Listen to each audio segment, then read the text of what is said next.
বিএনপির উচ্চ পর্যায়ের প্রতিনিধি দলের চীন সফরকে সফল বললেন বিএনপি মহাসচিব মির্জা ফখরুল ইসলাম আলমগীর।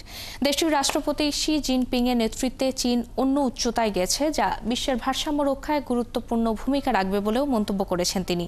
5 দিনের সফর শেষে দেশে ফিরে তিনি আরও জানান, বিএনপি ও সিপিসির সঙ্গে রাজনৈতিক সংলাপের MOU নিয়েও আলোচনা হয়েছে এই সফরে। শফিকুল হকের প্রতিবেদন।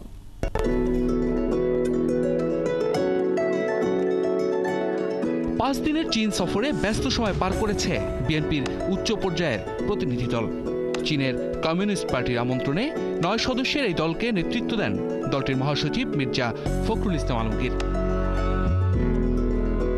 চীনের ক্ষমতাসীন পার্টি সিপিসির আমন্ত্রণে বিএনপির এবারের সফরে ভারপ্রাপ্ত চেয়ারম্যান তারেক রহমানকে চীন সফরের আমন্ত্রণ জানানো হয়। একই সাথে সমঝোতা স্মারক সই সহ ব্যবসায়িক নানান বিষয়ে দুদেশের মধ্যে তৈরি হয়েছে ব্যাপক সম্ভাবনা।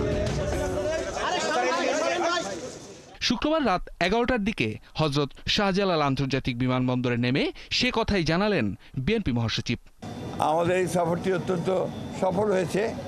আমাদের দেখা হয়েছে, মিটিং হয়েছে, অত্যন্ত চমৎকার একটা মিটিং হয়েছে। লি হংজং এবং যিনি ন্যাশনাল কংগ্রেসের ভাইস প্রেসিডেন্ট, অত্যন্ত গুরুত্বপূর্ণ রাজনৈতিক ব্যক্তিত্ব তিনি। তার সঙ্গে আমাদের প্রথম সভা হয়েছে সিপিসি যে আন্তর্জাতিক বিভাগ রয়েছে, তার 2জন মন্ত্রীর সঙ্গে অত্যন্ত গুরুত্বপূর্ণ ফলপ্রসূ আলোচনা হয়েছে।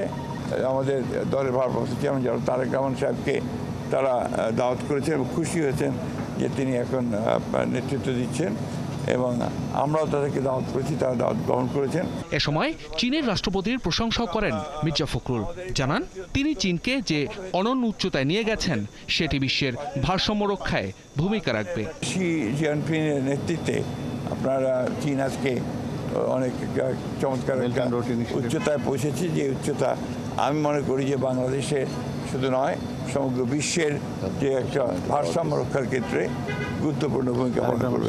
এ সময় বিএনপি ও সিপিসির মধ্যে রাজনৈতিক সংলাপের আলোচনার কথাও জানান বিএনপি মহাসচিব। পার্টি টু পার্টির একটা 2 বছরের রাজনৈতিক ডায়ালগের জন্য, পলিটিক্যাল ডায়ালগের জন্য একটা MOU করার আলোচনা হয়েছে। শফিকুল হক, 71, ঢাকা।